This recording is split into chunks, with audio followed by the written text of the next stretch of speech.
Thanks. Hi, my name is Kaustubh. I'm a technologist and a researcher, and I work for an organization, a small NGO called Tactical Tech, based in Berlin, which primarily works with rights activists, helping them use digital technology and information more effectively in advocacy work. But I also spend chunks of my time in India, where for the last few years I've been doing some research around the current state of internet censorship and mass surveillance that the government of India has been implementing in that country. Today I'm going to be discussing a specific incident that happened earlier this year, which was a censorship order, a censorship order that the government of India issued, which brought down a bunch of really popular websites for several days in the country. And I'm going to talk about what prompted this order, how it was issued by the government, the Ministry of Communications and Information Technology of India, how the ISPs reacted to it and implemented these blocks, and what they could have done differently. And also some of the research we did about how these blocks were implemented in terms of what technology was used by the internet service providers, and how users could circumvent these specific blocks. Last year, around the 17th of December, there was a censorship order issued by the Ministry of Communications and IT, which asked every single internet service provider in the country to block access to 32 websites. We saw a bunch of websites going down every now and then across different ISPs in the country. Didn't quite understand what was going on until the 31st of December, which was a day after last Congress, when I woke up in a hotel room in Hamburg to a leaked, a copy of the secret order that was leaked, which revealed that there was a ban implemented by the MCIT, which was issued to every single ISP, and asked the ISPs not to disclose that this order was issued or what was in that order. I'm not sure how legible that is on the screen, but basically what this said was block 32 URLs that are listed in this letter immediately, and that no ISP is allowed to actually disclose the contents of this letter or reproduce the names of the URLs in the letter. This was done using the Section 69A of the Information Technology Act, which the IT Act is from the year 2000, but it was amended in 2008, right after the Mumbai terrorist attacks, and now is this draconian law which is used by the government of India to conduct enormous amounts of mass surveillance, but also censorship in the country. We've had some wins to get rid of specific sections of this act, one of which was called the 66A, which in the face of it existed to prevent online harassment, but was mostly used by powerful politicians to go after innocent citizens trying to criticize governance in the country. 69A still exists. Unfortunately, it's something that gives them a lot of control over being able to block any internet resource without having to go to the courts. And this is what was used. And what this does not state, however, is that these orders have to be secret. That was something that they said in that order, and then said that any ISP who refused to keep that order secret could be, they could take action against them. Now, what was the reason? This is something we learned a little bit later. The reason that they sent the secret order out, turns out, was because the Mumbai police, the anti-terrorism squad of the Mumbai police, on the 15th of November, went to the Ministry of Communications and IT and said that we've found instances of jihadi propaganda on by anti-national groups on specific websites. Therefore, we would like you to pass an order requesting ISPs to block access to these websites. Some of the URLs that were affected were, I'll give you a second to process that. Yeah, github.com, vimeo.com, Pastebin, SourceForge, archive.org, amongst others. Turns out they found some objectionable content on gist.github.com and on pastebin.com, which prompted them to say, block these. We have no idea why Vimeo was blocked. Something that I find disturbing and hilarious at the same time was SourceForge. The specific URL that was blocked on SourceForge was an open source project which was a clone of Pastebin. So they were not blocking content in this case, they were actually blocking access to open source code, which they did not want people to download. That's the complete block list. Probably not very legible again, but it's mostly Pastebin and similar services.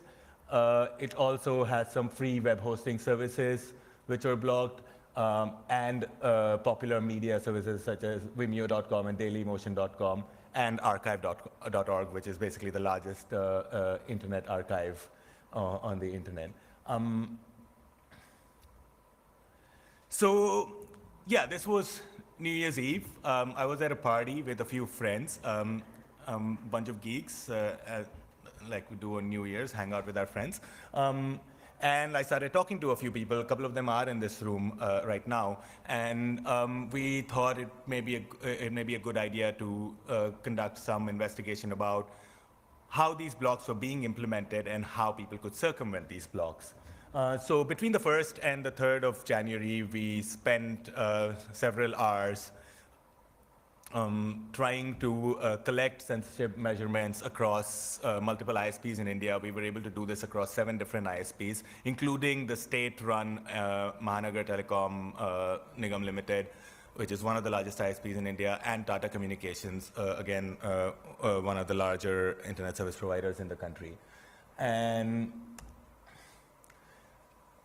we realized, well, the block orders said that, specified what to block, but did not actually say how this block should be implemented. Not surprised about that. And unsurprisingly, this led to different ISPs using various different techniques to block these URLs.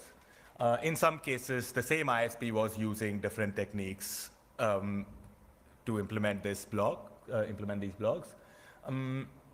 And we collected this data over a period of a few days, and realized that there were multiple different techniques being used. And the most common ways we found were either, MTNL in this case was using a combination of DNS hijacking, where basically they their name resolvers just point you to a different IP and not the IP address of the actual host that you're requesting. In some cases, they were basically blocking any direct access to the IP or the host requested. In some scenarios, they were only blocking HTTP URLs. Therefore, you could just access something that was blocked by going to the HTTPS, the secure version of that website. The most invasive method that was being used, definitely by Tata Communications and a few others, was deep packet inspection, which is an ISP actively dissecting users' traffic and denying access to any unauthorized content. We used a few different ways to try and collect this data. One of the ways was to use a popular open source censorship measurement toolkit called OONI, the Open Observatory of Network Interference. And we also relied on a lot of friends who were in India. We were all in Berlin. We did not actually have we did not actually have access to machines connected to networks in India. So we remember waking up a bunch of friends in the middle of the night going, hey, what's going on? If you try to access this, can you tell us what's going on? Can you try and run these tests for us? And some people actually did stay up really late at night in India and helped us do this, which was great. We also did, well, actually, when I say we, a lot of two people who were very, very helpful doing this were Leif Rieger and Aaron Gibson, who are right here in this room. And Aaron happens to be one of the developers of the Uni project. And thanks.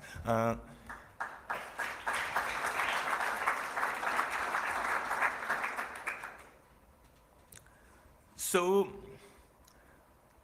we documented all of this in a couple of articles, which I have links to in a later slide if you want to read more about the specific forms of specific techniques used by the ISPs and how we could circumvent these bans. And yeah, to circumvent them, like I said, some ISPs were only blocking HTTP versions of the website, and we were just able to get to them using the HTTPS version.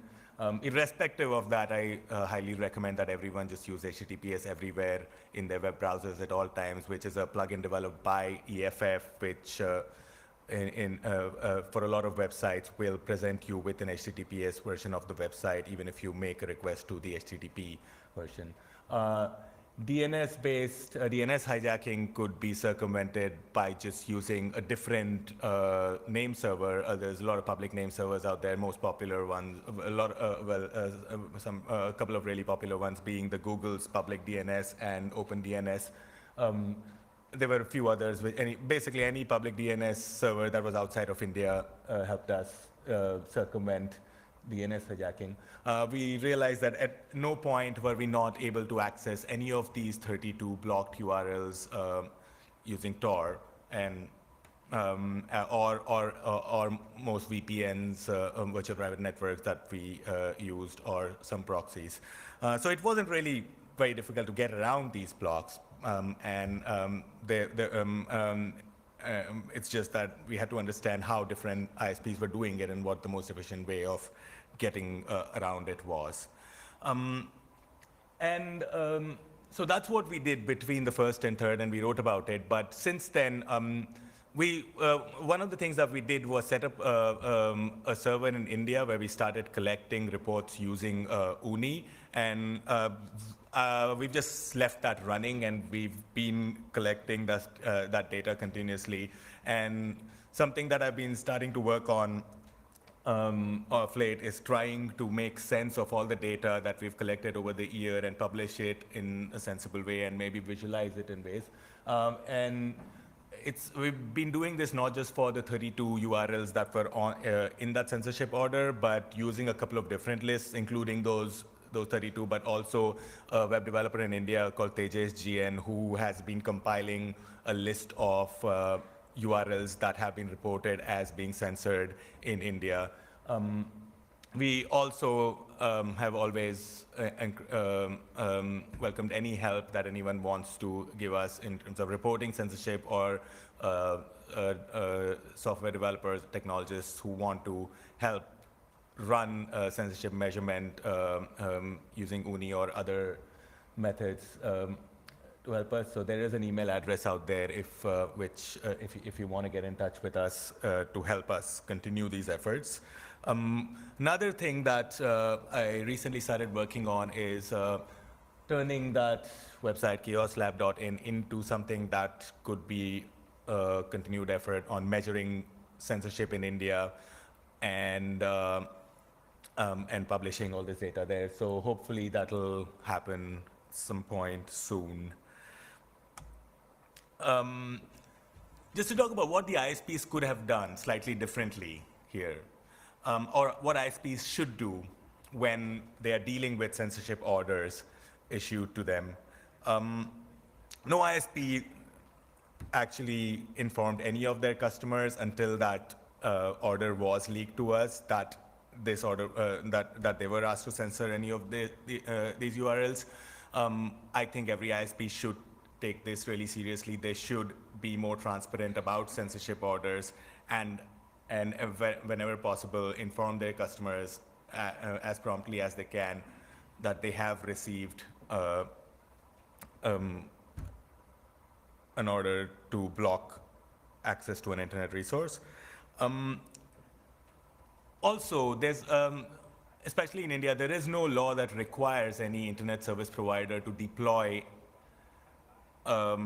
any kind of invasive technology, such as doing deep packet, such as technology that helps them do deep packet inspection, amongst other things.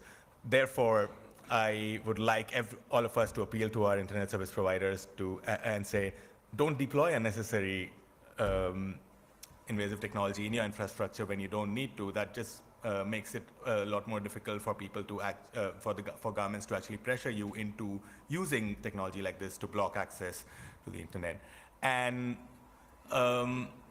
use legal means as an ISP to fight for your customers' freedom to access of information and expression. A good example we saw earlier this year was when in the Netherlands, Access for All and Ziggo went to the courts, proved that a ban that was issued on the Pirate Bay in 2012 was not necessary because there was no proof that them banning the Pirate Bay actually led to fewer copyright infringements because people were getting around it. Therefore, the ISPs didn't need to block it. But yeah, the point here is they did actually use the legal measures to fight for the right to freedom of access of information of their customers. And yeah, I think it's also important that as consumers, we put more pressure on the providers. When you see something that is blocked, write to your ISP or call them and say, hey, this is blocked. Why? Tell us now. And tell us what you're doing about it.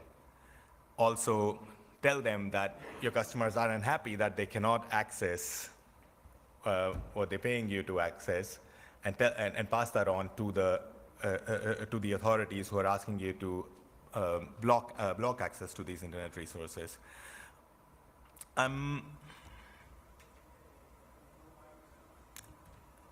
Some of the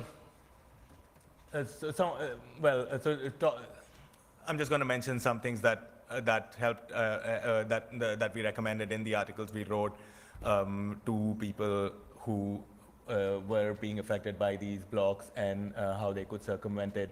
The Tor project, I think the Tor project is probably one of my favorite inventions of our times, and it's probably the most important tool that's working towards defending our internet freedoms today. So yeah, just use Tor all the time. Everybody. Security in a Box is a toolkit that Tactical Tech, the organization I work for, develops, which is a set of tactics and tools that helps users protect their data and their communications using various different tactics and encryption tools, and has a few sections on how you can circumvent censorship or use how you can install and use tools such as the Tor browser to stay anonymous and protect your identity and be able to circumvent censorship if you are being affected by it where you are. And I'd like to plug the EFF here. EFF, who develop HTTPS Everywhere, which I mentioned in the talk earlier, also have been publishing something called the Self-Surveillance Defense Toolkit, which is similar to the kind of work we do, has some very useful guides about how you can use tools to protect your internet freedoms. I'm gonna slowly move towards try and wrapping this up. These are the two articles. I couldn't fit the whole URLs in there. I don't know how to use LibreOffice Impress very well. So those are the tiny URLs. These slides I will publish online and tweet about it, but I guess if you watch the video, you'll be able to find them too. But that's an article that Leaf, Aaron, Claudio Guarneri, and I wrote in the Huffington Post right after we did this research last year. And also Claudio followed up with an article in Global Voices where he actually talks about how we should be asking our ISPs to defend our freedoms and what we can do as customers of these internet service providers to make the internet a better place. for everybody. And yeah, thank you. That's how you can find me. I'm Houndbee on Twitter, and that's my email address, @tacticaltech. Thank you. Thank you so much. So we have some time for some questions, if there's any. Please forward to the microphone. Exactly. Yeah, go ahead. So I have a question. So you mentioned that Tata.com probably used DPI, right? And it sounds like they had DPI deployed before the order was given out. So could you speculate on why it was kind of deployed and maybe it might be in use? Well, it's not uncommon for ISPs to get orders which are asking them to block specific internet resources in India at all. In fact, when we were doing this research, we found a bunch of other lists that we could throw into the scripts we were using, including the UNI stuff, and we found that there was a lot of different kind of stuff that was being censored, most commonly file sharing websites to prevent piracy, but also a lot of pornography, and a few other things. So this is not the first time that we've seen something that is really popular being blocked in India. We saw whole of groups.yahoo.com go down a few years ago because, again, the Ministry of Communications and IT sent out an order to the ISPs, this time not a secret order, fortunately for us, therefore we knew what was going on. But they found something that they thought was inciting violence in the country and asked every ISP to block it. So, and it's something that's very common. ISPs are dealing with censorship orders quite often in the country, therefore they have been investing in technology that helps them. Do you think that they're using DPI for data collection on their citizens?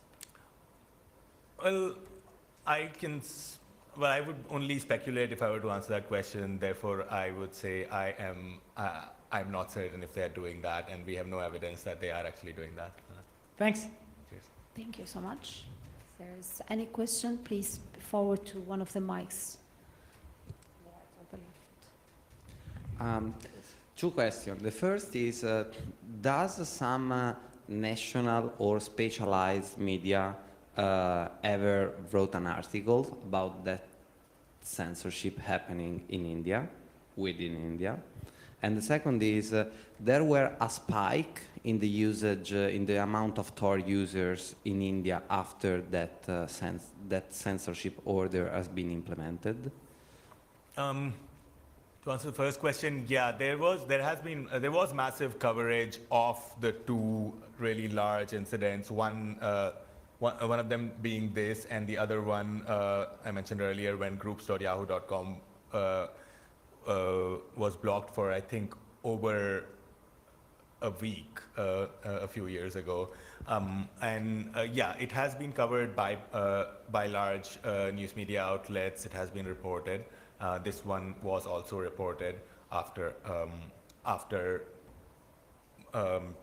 people like us and the Center for Internet and Society in India made a lot of noise on Twitter and social media about these blogs. Sorry, Fabio, what was your second question? If there were a spike in media due to that. Yeah, I think Leaf tried to look into this right after, and I don't remember if we saw anything that, well, maybe it was, but I don't think we saw any. We talked about it, maybe we didn't pay a lot of attention, but I think that's something we probably should actively monitor every time something like this happens, and I'll put that on my checklist. There is also a question from someone from the internet. Okay, the question is, did the Indian government or the ASP have any advice or assistance from external, for example, meaning foreign companies or agencies to implement these blocks? So like the hacking team or three-letter agencies? We did find evidence of some invasive deep packet inspection technology that was being used by Tata by a company called Sifi Connect. I cannot remember where they were from, but I'm pretty certain that they were not Indian. And actually, if you read the Huffington Post article that I linked to earlier, we have all the different blog pages that we saw across different ISPs, and they varied. And one of them is actually a big advertisement for this company that was selling technology to the ISP that was using their tech to conduct this block. And the second question is about virtual private networks. Are there any virtual private networks providers in India that were not affected by these requests? So we weren't able to do a lot of testing with virtual private networks in India. We did, however, notice. So yeah, the answer to that question is I don't know. I am not certain. We did, however, notice that the blocks were extremely inconsistent. We were able to access certain things on specific ISPs at times, which subsequently were blocked using the same network connection. Some ISPs were not blocking all 32 URLs. We were able to access a specific set of those 32 URLs on some ISPs at all times with no interruptions. So yeah, but we did not actually get around to testing using VPNs in India. We have a question. I was wondering, in the light of your talk, what you're thinking of the latest revelations with the free basics. Yeah, you're probably expecting this. What am I expecting? So, no, I thought you expected a question about this. Okay. No, I was just wondering what I think about what's happening with. So this is something that we've been fighting with the government and the Telecom Regulatory Authority of India for a little while now, for over a year. They put out basically a consultation call about a year ago asking people to respond, and several organizations, civil society organizations in India, amongst others, actually responded saying, no, we do not want internet.org, as it was known then, adopted by any ISP in India, and now there is a second call by the TRAI, which is a follow-up to that first consultation call, where it's pretty much the same thing. Basically, there is there was something that there was a judgment like about a week ago, which basically asks Reliance Communications, which is actually the only telecom service provider which has partnered with Facebook to provide free basics in India, and asked them to temporarily suspend suspend this service to all their users. So that is a good sign, and we will hopefully have some good news at the end of this process, after this consultation comes to, well, a conclusion, if I may say, yeah. Thank you so much. I think if there is no further questions, we will conclude this very interesting talk. Thank you again.